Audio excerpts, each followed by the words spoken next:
Untuk mengurai keramaian di Jembatan Ampera saat pergantian tahun, Satlantas Polrestabes Palembang menutup Jembatan Ampera pada pukul 22.00 waktu Indonesia Barat Jumat malam hingga pukul 02.00 waktu Indonesia Barat Sabtu dini hari.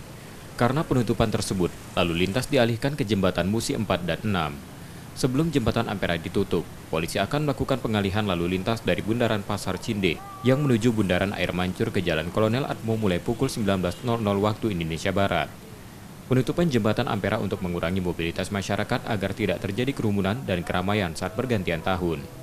Ada beberapa rekayasa lalu lintas yang akan kami laksanakan untuk memastikan arus lalu lintas tetap terwujud kami teratas. Di antaranya jalur yang melakukan pengalihan yaitu jalan yang Bundaran Cinde yang mengarah Air Mancur akan kita alihkan melewati Kolonel Atmo supaya tidak terjadi kepadatan di jalur Jenderal Sudirman.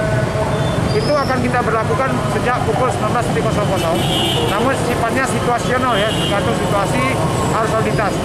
Seluruh tempat aktivitas seperti pembelanjaan, mal dan sebagainya itu berakhir pukul 22.00. Untuk itu supaya kita menghendaki masyarakat agar di rumah saja ya, karena nanti malam tahun baru Ampera pukul 22 akan dilakukan penutupan.